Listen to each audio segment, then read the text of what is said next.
our channel Online School. Today we are going to learn a lesson from my English book 6 for Standard 6, Unit 4.1, Nightingale and the Nobleman. If you like our video, please like, share and subscribe our channel and press the bell icon for more related videos. So let's start Unit 4.1, Nightingale and the Nobleman, Pointers. Let's see question number 1. Read the story and say whether the following statements are true or false. ये story पढ़कर नीचे दिए हुए sentence को हमें पढ़कर ये बताना होगा कि ये जुमले सही है या गलत हैं। पहला है A. No bird likes to be shut up in a cage. तो ये सेंटेंस ट्रू है। किसी भी परिंदे को कैद में रहना पसंद नहीं होता। B. The nobleman was rich and happy. तो ये सेंटेंस फॉल्स है क्योंकि नोबलमैन अमीर तो था लेकिन खुश नहीं था। C. The nobleman did not set the bird free. तो ये सेंटेंस भी फॉल्स है क्योंकि नोबलमैन ने उस बर्ड को फ्री कर दिया था, आजाद कर दिया था। D. The nobleman didn't think much of the secret. तो ये जो सेंटेंस है ट्रू है क्योंकि नोबलमैन ने उस बर्ड के बताए हुए सीक्रेट पर कोई गौर व फिक्र नहीं की। E. The nightingale had rare diamonds under his wings. तो ये सेंटेंस फॉल्स है क्योंकि उस नाइटिंगेल उस बुलबुल के परों के नीचे कोई भी डायमंड्स नहीं थे। The nobleman believed that the nightingale had diamonds.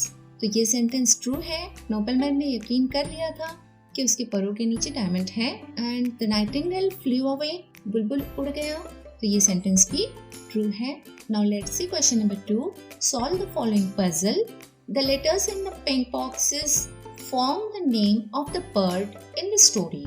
Use the letters given on the right and the letter in the pink box to make words from the story.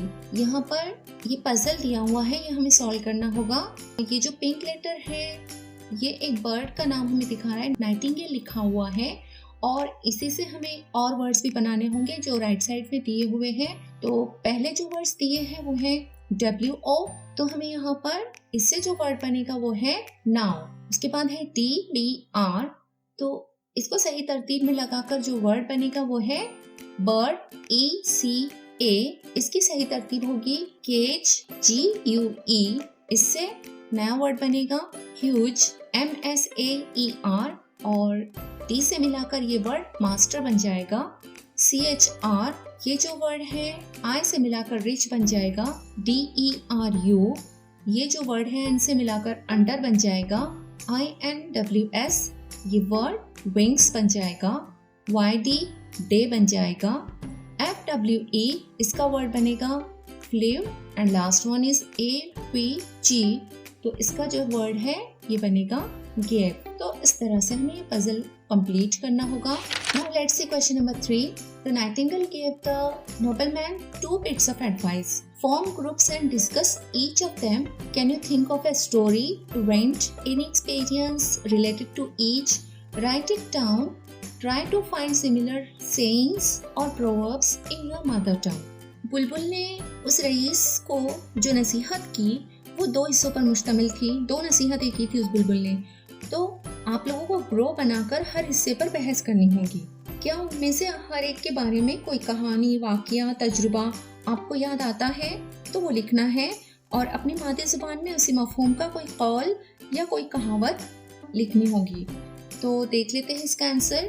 First जो नसीहत थी, पहली advice, never cry over spilled milk, तो इसके बारे में मैंने एक छोटी सी स्टोरी लिखी है। A farmer was rearing goats on his farm. He did not take care to build a strong wall around the place in the farm. A couple of stray tigers entered the place at night and killed many of the goats. The farmer woke up. He wept and wept for the loss, but it was of no use to cry over spilt milk. अब जब tigers बकरियां खा चुके तो अब उस farmer का रोकर कोई फायदा नहीं था। सेकंड है नेवर ट्रस्ट आइडल वर्ड्स, किसी की भी बातों पर हमें भरोसा नहीं करना चाहिए। तो उसका एक छोटा सा वाक्य है। Bhimrao met his old school friend and told the man that he was one of the richest persons in the city. I enjoy very luxury in the world, Bhimrao said. The friend was impressed. One day the friend saw that Bhimrao was working as a laborer At the roadside, he realized that it was his mistake to trust Bhimrav's idle words. तो इसलिए कभी भी किसी की कही हुई बातों पर हमें भरोसा नहीं करना चाहिए. Now let's see question number 4. Read aloud the last speech of the Nightingale with proper intonation. आप लोगों को इस स्टोरी की जो आखिरी पैराग्राफ जो बुलबुल ने कहा था, बुलबुल की आखिरी तकरीर बुलंद आवाज से मुनासिब उतार चढ़ाव के साथ पढ़नी होगी. तो बुलबुल ने कही हुई आखिरी तकरीर ये है. Don't be so upset, my lord, said the Nightingale. It was kind of you to let me go. That's why I gave you a good piece of advice. Think over it. The first thing I said was, don't cry over spilt milk. I'm already far away from you. You can't catch me again. Then why make yourself unhappy about it? Secondly, how can an ordinary bird like me have diamonds under his wings? Those were just idle words of mine. It's a mistake to trust such words. Use my bits of advice and be happy. Farewell. तो इस तरह से आप लोगों को ये paragraph सिर्फ पढ़ना है. लास्ट वाला ये ओरल वर्क है. Now let's see question number 5. Use the given words in place of the highlighted words and translate each sentence you make. यहाँ पर जो हाईलाइट किया हुआ है रंगीन अल्फाज की बजाय कौशल में दिए हुए अल्फाज का हमें इस्तेमाल करना होगा और आप लोगों के बनाए हुए हर जुमले का उर्दू में तर्जुमा करना होगा. तो इसका आंसर इस तरह है. इसका जो पहला क्वेश्चन है वो है the bird flew a little higher. A little को हाईलाइट किया हुआ है एंड कॉस में है much, a lot, just a little. तो अ लिटिल की प्लेस पे हमें much, a lot and just a little use करना होगा और सेंटेंसेस बनाकर उसका तर्जुमा भी लिखना होगा. तो इसका आंसर इस तरह है. First one is the bird flew much higher. वो परिंदा ज्यादा ऊंचाई पर उड़ गया. Second, the bird flew a lot higher. वो परिंदा खूब ऊंचाई पर उड़ गया. And third one is the bird flew just a little higher. वो परिंदा थोड़ी ज्यादा ऊंचाई पर उड़ गया. सेकंड क्वेश्चन है I never trust idle words. तो नेवर के प्लेस पर आप लोगों को ऑफन और ऑलवेज यूज करना होगा. तो इसका आंसर इस तरह होगा. First one is I often trust idle words. मैं अक्सर लाहासिल अल्फाज पर भरोसा करता हूँ. Second, I always trust idle words. मैं हमेशा लाहासिल अल्फाज पर भरोसा करता हूँ. एंड इसी का थर्ड वाला क्वेश्चन है द बर्ड फ्लेव अवे. अवे के प्लेस पे up, down, left, right, far away ये यूज करना होगा. तो इसका आंसर इस तरह लिखना है. फर्स्ट है द बर्ड फ्लेव अप. वो परिंदा ऊपर उड़ने लगा. Second, the bird flew down. वो परिंदा नीचे उड़ने लगा. Third, the bird flew left. वो परिंदा बाईं तरफ उड़ने लगा. Fourth, the bird flew right. वो परिंदा दाईं तरफ उड़ने लगा. And fifth, the bird flew far away. वो परिंदा उड़कर बहुत दूर चला गया. तो इस तरह से ये सेंटेंस आप लोगों को बनाने होंगे. Now let's see question number 6.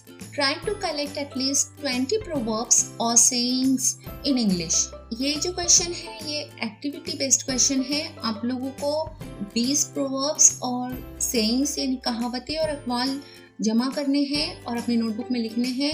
For example मैंने यहाँ पर 10 लिखे हुए हैं और बाकी के 10 आप लोगों को कलेक्ट करने होंगे. तो इसका आंसर है health is wealth, tit for tat, a stitch in time saves 9, might is right, to err is human, silence is golden, as you sow, so shall you reap, a friend in need is a friend indeed, where there is a well, there is a way, no rose without thorns. तो इस तरह की और भी कहावतें और अक़वाल आप लोगों को कलेक्ट करके लिखने होंगे. Now let's see question number 7. Use some other suitable words in place of the highlighted words at every step. यहाँ पर highlighted words की प्लेस पे suitable words यूज करने होंगे. हर एक मरहले में रंगीन अल्फाज के बजाय कोई दूसरा मुनासिब लफ्ज या अल्फाज इस्तेमाल करना होगा. तो इसका A है If you let me go, I will tell you the secret of happiness. Second, if you let me go, I will tell you how to get success. If you let me go, I will give you nice biscuits. If you let me play, I will help you in the kitchen. उसी का B है How stupid of me. तो stupid की place पे हमें other words use करने होंगे, how clever of me, how nice of me. इसी का सी है, the nobleman watched as the bird flew away, the nobleman watched as the bird fluttered away, the nobleman watched as the tiger ran away, the police watched as the thief hurried away, the people enjoyed as the monkey jumped away, and the boy looked as the kite flew up। इस तरह से question number 7 आप लोगों को solve करना होगा। Now let's see question number 8. What bits of advice do you often get from your family and friends? Write down 3 of the bits in your mother tongue. Try to translate the bits into English. आपके खानदान के लोग या आपके दोस्त बार बार आपको कौन सी नसीहत करते हैं? कोई 3 नसीहतें अपनी मातृ ज़ुबान में लिखनी होंगी और उनका इंग्लिश में ट्रांसलेशन करना होगा। इसका आंसर मैंने इस तरह लिखा है। पहली जो नसीहत है वो है, लघु काम में अपना वक्त बर्बाद मत कीजिए, जिसे हम फालतू काम कहते हैं। और इसका जो ट्रांसलेशन है वो इंग्लिश में इस तरह है, don't waste your time in idle work. दूसरा है, बुजुर्गों का एहतराम कीजिए, और इसका ट्रांसलेशन है, रिस्पेक्ट एल्डरली पर्सन्स। तीसरा है, सब्जियां खाइए, वो आपकी सेहत के लिए अच्छी होती है, और इसका ट्रांसलेशन होगा, eat vegetables, they are good for your health. तो इस तरह से क्वेश्चन नंबर 8 सॉल्व करना होगा। Now let's see question number 9, note the Plurals. ये जो जमा के अल्फाज हैं, इन्हें आप लोगों को जहन नशीन रखना होगा कि इसकी जमा किस तरह से होती है। ज़्यादातर अल्फाज की जमा हम एस लगा कर करते हैं, जैसे बैट बैट्स, बॉल बॉल्स। तो इस तरह से ये थोड़े डिफरेंट है, इसलिए आप लोगों को इसे जहन नशीन रखना होगा। मैन मैन, नोबलमैन नोबलमैन, ओमन ओमैन, चाइल्ड चिल्ड्रन। तो ये सिर्फ जहन नशीन रखना है, आप अपनी नोटबुक में लिख भी सकते हैं। आई होप कि आप लोगों को इस लेसन के सारे क्वेश्चन के आंसर्स समझ में आ गए होंगे। We will meet in the next video again. Good bye.